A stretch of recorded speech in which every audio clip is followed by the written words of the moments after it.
Le Vendée, c'est un tour du monde, donc une course d'endurance. Et pourtant, cette année, ça ressemble de plus en plus souvent à une course de vitesse. Mieux, une course au record de distance sur 24 heures. Ça n'a jamais été aussi vrai que cette semaine où les performances atteignent des niveaux presque inimaginables au départ des sables. Les conditions de record sont établies maintenant, mais qui de François Gabard ou Verbac Paprec ou Pierre Dick va l'avoir? That's the question. Les bateaux filent à plus de 500 000 par jour. Et pour imaginer ce que cela signifie, regardez ces images. On entend à peine François Gabard. Mais écoutez le bruit.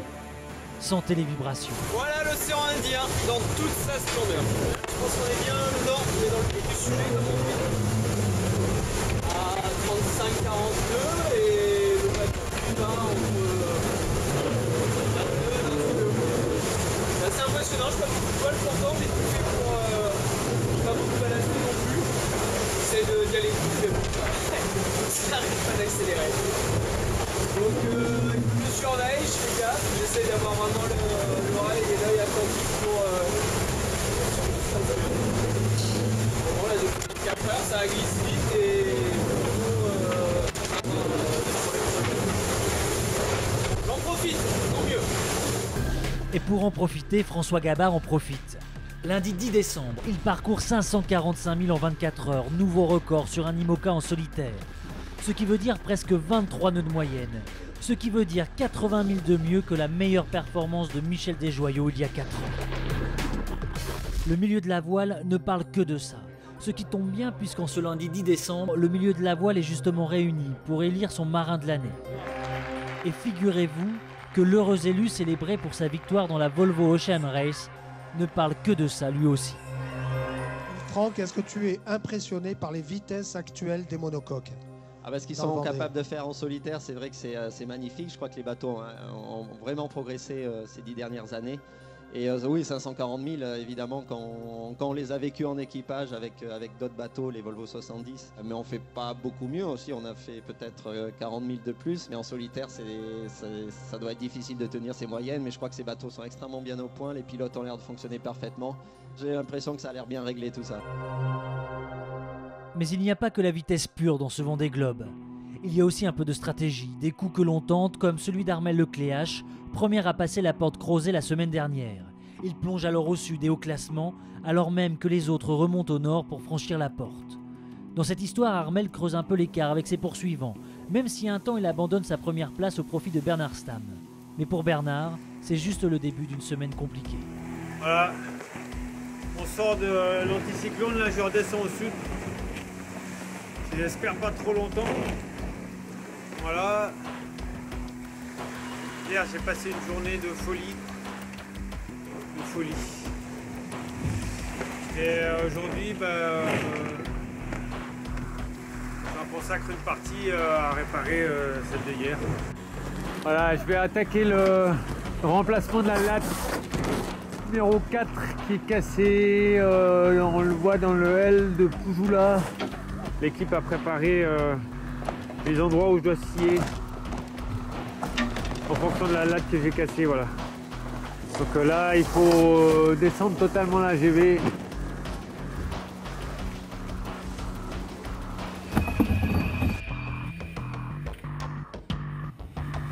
Bernard Stamm s'épuise sur sa latte de grand voile.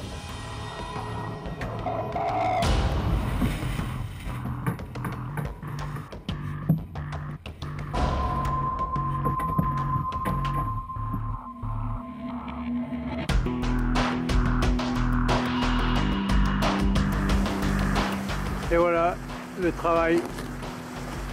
Quel boulot hein, pour un bête arrêt du pilote automatique. Quand même vert. Hein. Bon, il reste le ménage, comme d'hab. On sent toute sa lassitude, mais que dire de celle d'Alex Thompson? Cette semaine, le Britannique heurte 2 fois un ovni en 24 heures, détruit son hydrogénérateur, endommage un safran et se retrouve donc à faire les mêmes réparations qu'il a faites il y a presque un mois. Évidemment, ces avaries, ces contretemps n'arrangent pas les affaires du Britannique et du Suisse, car devant, ça file toujours aussi vite. Seul Jean-Pierre Dick arrive à tenir les moyennes des deux acharnés qui se disputent la première place.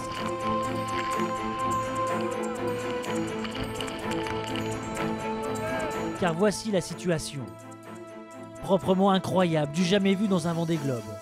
2 hommes dans une régate au contact par 42 degrés sud. Et quand on dit au contact, ce n'est pas une figure de style, ils sont vraiment bord à bord.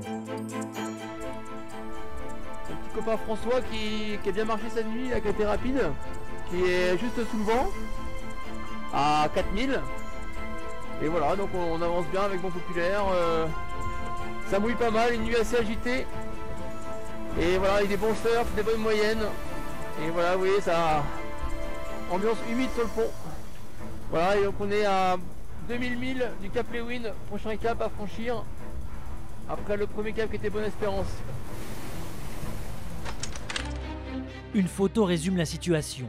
Envoyée par François Gabard mardi au matin du passage de la porte d'Amsterdam. Il devance Armel Lecléache de 20 minutes. 20 minutes après 24 000 km.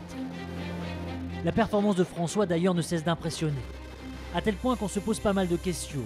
D'autant plus qu'il répète à peu près ce qu'a fait Michel Desjoyaux, son mentor, il y a 4 ans. Sur les 72 dernières heures, on a vu un Gabard un nœud plus vite en moyenne, puisqu'il a repris à peu près 70 000 à Armel en 72 heures. Donc on sent qu'il a un petit plus. Je pense pas que c'est parce qu'il pousse plus le bateau, c'est peut-être une voile différente, parce que c'est vrai qu'un nœud d'écart, c'est pas énorme. Donc c'est une petite différence et qui est intéressante, qui ressemble un peu à ce que Michel Desjoyaux avait fait il y a 4 ans, donc c'est intéressant, donc peut-être qu'on en saura plus quand ils seront sortis du Sud et qu'ils nous dévoileront chacun leur secret. Mais le Grand Sud, ils y sont pendant quelques milles encore.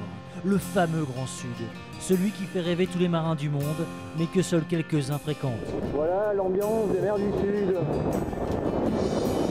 Ah, ça mouille un peu dehors. C'est gris, c'est gris, c'est gris, c'est gris, c'est gris. On a quand même pas mal de chance de se trouver ici, même si par moments c'est dur. Les manœuvres sont physiques, on se donne pas mal. On a quand même des grands moments de plaisir. Un superbe arc-en-ciel.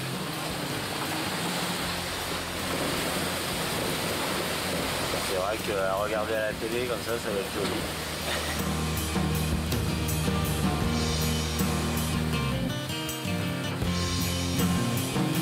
Un albatros. Voilà ce que c'est qu'un albatros. Mais le Sud, c'est aussi et avant tout le gros temps, les grosses vagues, le vent qui siffle. Le vent est monté jusqu'à 50 nœuds presque. Et là je vais rouler le sonnette.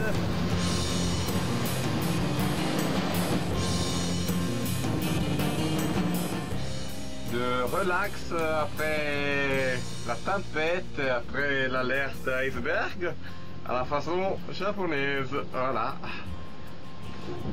Oh. Et le Sud, c'est aussi le corps qui morfle.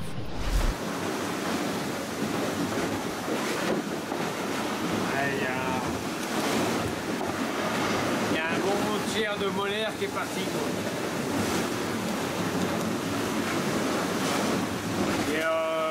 Et c'est à vif et sitôt, même en respirant, ça fait mal, quoi.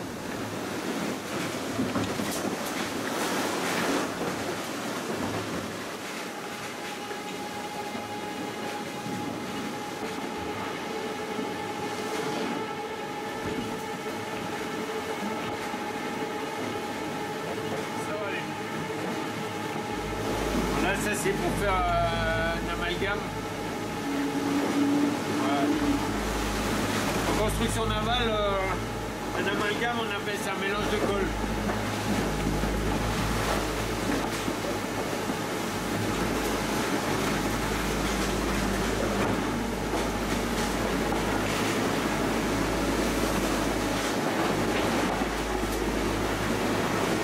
Bernard Stamm fait le dentiste.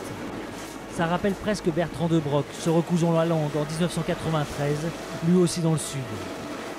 Bernard Stamm va bien, merci pour lui. Du moins physiquement, parce qu'au classement c'est moins vrai. En cette 5e semaine, la course se décante sérieusement, car le Sud C'est aussi là que ça se joue, et en ce moment il se passe des choses. Sûr que là il y a un tournant, ça c'est clair, dans le sens où la météo est clairement favorable pour nous devant avec Armel. Ils n'ont pas du tout les mêmes conditions derrière. Jean-Pierre est à la limite d'accrocher le système, je ne sais pas s'il va y arriver. Mon plus gros danger en ce moment, c'est surtout de me faire happer par cet anticyclone, par cette énorme dorsale, parce que ce sont plusieurs centaines de milles, voire des journées qui vont être en cause avec mes deux concurrents en tête là. François Gabard et Armel Lecléache, toujours aussi proches, sont en train de filer. Jean-Pierre Dick se bat pour rester dans le même système. Alex Thompson et Bernard Stamm sont déjà dans un autre. L'écart croît désormais rapidement. En 2 jours, ils ont perdu plusieurs centaines de milles. Vendredi matin, Jean-Pierre Dick est ainsi à 300 000 de la tête, Thompson 500, Stamm presque 600. Et ça devrait augmenter encore, autant dire qu'une nouvelle course prend forme. On est vendredi 14 décembre, pour 46 pieds sud, et on a commencé à mettre les affaires chaudes, les bonnets, les grosses polaires, les sirènes derrière moi. Voilà, on est à 300 000 du Cap Lewin qu'on va franchir demain dans la nuit normalement. Et pendant que les premiers arrivent au Cap Lewin, le dernier vient juste de franchir le Cap de Bonne-Espérance. Cap de Bonne-Espérance. Je viens de doubler Cape Town. 12 décembre 2012. Allez, premier cap de ce magnifique Vendée Globe de rêve. Hop là, champagne.